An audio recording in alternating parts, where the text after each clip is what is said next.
Hello everyone, welcome to my channel English with Mrinmoy. So আজকের এই সেশনে আমরা ক্লাস 10 এর লেসন 3 নিয়ে আলোচনা করব, দ্য পাসিং অ্যাওয়ে অফ বাপু। এবার বুঝে নাও দ্য পাসিং অ্যাওয়ে অফ বাপু কথাটার মানে কি। প্রথমত বুঝবে দ্য পাসিং অ্যাওয়ে একটা ফ্রেজাল ভার্ব। যারা এখনো ফ্রেজাল ভার্ব সম্পর্কে জানো না, আমি অলরেডি একটা শর্ট ভিডিও চ্যানেলে আপলোড করেছি, তোমরা জাস্ট সেই ভিডিওটি দেখে নাও, তোমাদের বেসিক আইডিয়াটা হয়ে যাবে। পাসিং অ্যাওয়ে অফ বাপু মানে বাপুর মৃত্যু। তাহলে পাস অ্যাওয়ে এটা একটা ফ্রেজাল ভার্ব, ঠিক আছে। তো পাসিং অ্যাওয়ে এটা হয়ে গেল নাউন, যাকে ইংলিশে বলা হয় ডেথ। বাপুর মৃত্যু, এখানে বাপু মানে গান্ধীজি। কার লেখা? নয়নতারা সেহগাল। এবার আমরা নয়নতারা সেহগালের সম্পর্কে দু তিনটে কথা এখানে রয়েছে এবং টেক্সট সম্পর্কেও দু তিনটে কথা রয়েছে। ফার্স্ট তোমাদের এগুলো ভালো করে পড়তে হবে, তারপরে আমরা ইউনিট 1 এ চলে যাব। নয়নতারা সেহগাল 1927। তাহলে নয়নতারা সেহগাল কত খ্রিস্টাব্দে জন্মগ্রহণ করেছেন? 1927 খ্রিস্টাব্দে। Is one of the first female Indian writers. প্রথম মহিলা ভারতীয় লেখিকা ছিলেন ইন ইংলিশে টু রিসিভ ওয়াইড রেকগনিশন। যিনি রিসিভ করেছেন, গ্রহণ করেছেন, ওয়াইড স্বীকৃতি লাভ করেছেন, মানে ওনার স্বীকৃতি অনেক ছড়িয়ে রয়েছে। Her fiction deals with India's response to the crisis brought about by political changes. তার গল্প কি নিয়ে ডিল উইথ করে? ডিল উইথ মানে এখানে দেখানো, কি দেখায়? রাজনৈতিক পরিবর্তন ভারতে যেসব সংকটময় পরিস্থিতি তৈরি করেছিল, সেই সংকটময় পরিস্থিতির রেসপন্স নিয়ে এই গল্পটায় দেখানো হয়েছে। She was the সাহিত্য একাডেমি অ্যাওয়ার্ড ইন 1986। তিনি সাহিত্য একাডেমি অ্যাওয়ার্ড 1986 খ্রিস্টাব্দে তিনি ওন করেছিলেন, জয়লাভ করেছিলেন for her Nobel Rich Like Us. তার একটা নভেল ছিল, মানে উপন্যাসটার নাম কি? Rich Like Us. মনে রাখবে, এই উপন্যাসের জন্য তিনি সাহিত্য একাডেমি পেয়েছিলেন 1986 খ্রিস্টাব্দে। তাহলে নয়নতারা সেহগাল সম্পর্কে আমরা দেখে নিলাম। এবার গল্পের ইন্ট্রোডাকশন নিয়ে আমরা আলোচনা করব, অর্থাৎ সূচনা নিয়ে। The text and extract from Nayantara Sehgal's memoir Prison and Chocolate Cake recounts the incidents following the death of Gandhiji. পাঠ্যটি নেওয়া হয়েছে কিসের থেকে? নয়নতারা সেহগালস মেমোইর, মানে নয়নতারা সেহগালের মেমোইর মানে স্মৃতি। গান্ধীজির মৃত্যুকে ফলো করে যেসব ঘটনা ঘটেছিল, সেই ঘটনাগুলোকে রিকাউন্ট করে। কি রিকাউন্ট করে? এই গল্পটি, মানে দ্য পাসিং অ্যাওয়ে অফ বাপু গল্পটি সেই গান্ধীজির মৃত্যুকে নিয়েই ঘেরা। ইট ভিভিডলি ডেসক্রাইবস, ইট মানে এটা, ভিভিডলি মানে পরিষ্কারভাবে, ডেসক্রাইবস মানে বর্ণনা করে, not only the author's personal sense of loss, শুধুমাত্র লেখিকার ব্যক্তিগত ক্ষতির চেতনা নয়, but also the collective grief of the entire nation at the passing away of Mahatma Gandhi. তার পাশাপাশি মহাত্মা গান্ধীর মৃত্যুতে সারা দেশ জুড়ে যে সমগ্র একটা গ্রিফ, দুঃখ তৈরি হয়েছিল, সেই দুঃখটাকেও দেখায় এই উক্ত গল্পটি, দ্য পাসিং অ্যাওয়ে অফ বাপু। এবার আমরা ইউনিট 1 চলে যাব। I was having tea at home on the evening of 30th জানুয়ারি 1948। আমি চা পান করছিলাম অ্যাট হোম, বাড়িতে, 1948 খ্রিস্টাব্দের 30 জানুয়ারির সন্ধে বেলায় নয়নতারা সেহগাল বাড়িতে চা পান করছিলেন। When I was called to Birla house by an urgent telephone call, নয়নতারা সেহগালকে ডাকা হলো বিড়লা হাউস। বিড়লা হাউসে একটা জায়গার নাম, সেখানে নয়নতারা সেহগালকে ডাকা হলো। কিভাবে ডাকা হলো? by an urgent telephone call মানে জরুরি টেলিফোনের মাধ্যমে। গান্ধীজি হ্যাড বিন শট মানে গান্ধীজিকে গুলিবিদ্ধ করা হয়েছিল। On his way to a prayer meeting মানে যখন প্রেয়ার মিটিং এ যাচ্ছিলেন, যাওয়ার পথেই গান্ধীজিকে গুলিবিদ্ধ করা হয়েছিল। আই ওয়াজ নাম with shock as I got into the car. এবার নয়নতারা সেহগাল বলেছেন যে আই ওয়াজ নাম, আমি নাম হয়ে গেছিলাম। নাম মানে অবশ, সেন্সলেস হয়ে পড়া। উইথ শক, শক দিয়ে, আশ্চর্য বা অবাক হয়ে গিয়ে সব অঙ্গ প্রত্যঙ্গ কাজ করা বন্ধ করে দিয়েছিল। যখন আমি কি করলাম? কারে চড়লাম, গাড়িতে চড়লাম। At the Birla house Gandhiji's relatives and followers had gathered round his body. Nayantara Sahgal Birla হাউসে গেলেন, গিয়ে তিনি কি দেখলেন? যে গান্ধীজির যত রিলেটিভ ছিলেন, যত ফলোয়ার্স ছিলেন, সবাই গেদার হয়েছেন, জমায়েত হয়েছেন। রাউন্ড হিজ বডি মানে তার ডেড বডির চারপাশে।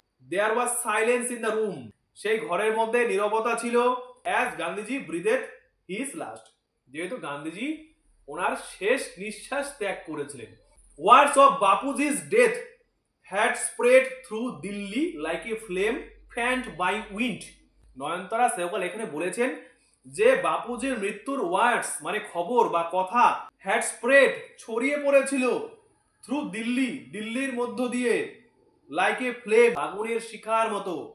বাপুজির মৃত্যুর খবর সারা দিল্লি জুড়ে সবাই জানতে পারলো যে না বাপুজি আর নেই। Sad groups of men and women had collected around Birla house. আমরা কালেক্ট মানে কি জানি, সংগ্রহ করা, কিন্তু এখানে কালেক্ট মানে জমায়েত হওয়া, গেদার করা, কোনোখানে অ্যাসেম্বল হওয়া। তাহলে বিড়লা হাউসের চারপাশে দুঃখিত পুরুষ এবং মহিলারা কালেক্টেড হয়েছিল, গেদার্ড হয়েছিল। One could see a brown blur of faces.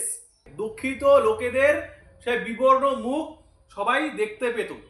They did not make a sound, তারা একটা আওয়াজও করেনি। There was an unnatural silence, মানে সেখানে কি ছিল, একটা অস্বাভাবিক নীরবতা ছিল। It was as if time stood still for those few minutes, কয়েক মিনিটের জন্য সময় যেন স্থির হয়ে দাঁড়িয়েছিল, এটা মনে হয়েছিল। The people were too stunned to speak in the beginning, লোকেরা শুরুতে এতটা স্টান্ট ছিল, স্টান্ট মানে হতবাক, অবাক ছিল যে তারা কথা বলতে পারেনি। কোনো বাক্যে TOO আর TO2 এই দুটো শব্দ যদি থাকে তাহলে ভাববে যে বাক্যটা নেগেটিভ সেন্টেন্সে রয়েছে। Later they clamoured wildly shouting and crying, পরে তারা ক্ল্যামার করেছিল। দেখো ক্ল্যামার মানেটা তোমাদের ওয়ার্ড নেক্সটে দেওয়া রয়েছে।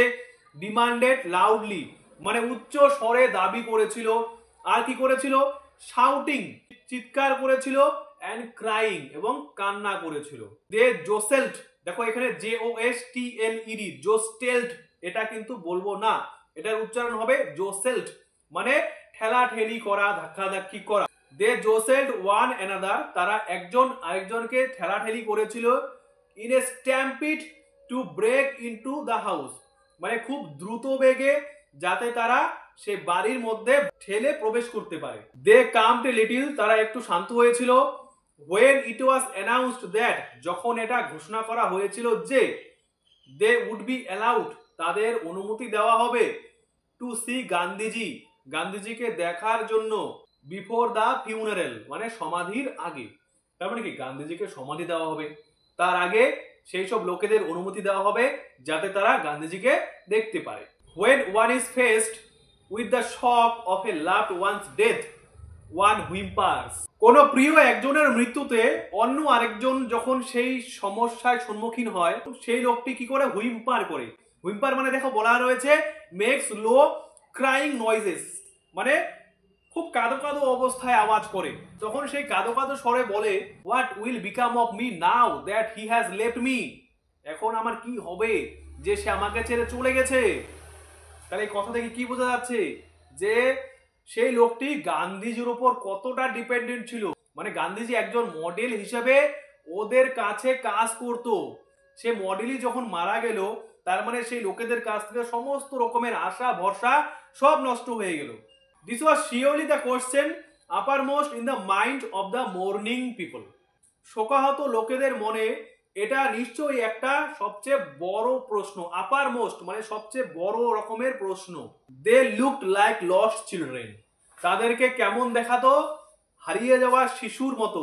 তাহলে যেই সব লোকেরা এই কথাটা বলতো, কোন কথাটা, what will become of me now that he has left me, এই কথাটা যারা যারা বলতো সেই লোকেদের মনে হতো they looked like lost children, তাদের মনে হতো তারা হারিয়ে যাওয়া শিশু। It was a question in many of our hearts as we sat still shocked and unbelieving, এটা ছিল আমাদের হৃদয়ের অনেকের প্রশ্ন, যেহেতু আমরা বসেছিলাম এবং তখনও আমরা শকড অবাক, অ্যান্ড আনবিলিভিং এবং অবিশ্বাস্যকর, মানে এই কথাটা আমাদের কাছে অবিশ্বাস্যকর যে গান্ধীজি মারা গিয়েছে। We listened to the broadcast, broadcast মানে কি, যে রেডিওর মাধ্যমে যেই সব খবর শোনানো হয় সেটাকে ব্রডকাস্টিং বলে। টিভিতে যখন কোনো কিছু দেখানো হয়, সম্প্রচার করা হয়, সেটাকে কি বলে, টেলিকাস্ট।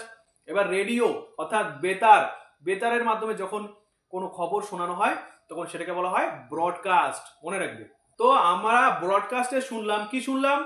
টেলিং দ্য পিপল, লোকেদের বলছে, অফ ইন্ডিয়া, ভারতের, দ্যাট যে দেয়ার বাপু ওয়াজ নো মোর, তাদের বাপু আর জীবিত নেই।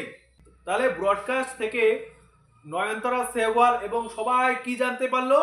That there Bapu was no more, যে তাদের বাপু আর নেই। আশা করছি তোমরা পুরো টেক্সটটি ভালো করে বুঝে গেছো। টেক্সট নিয়ে যদি কারো এখনো অবধি ডাউট থাকে কমেন্ট সেকশনে কমেন্ট করে জানাতে পারো। ভিডিওটি ভালো লাগলে অবশ্যই লাইক করবে, ফ্রেন্ডসদের সাথে শেয়ার করবে এবং যারা নতুন দেখছো সাবস্ক্রাইব করে পাশে থাকবে। Thank you so much for watching the video.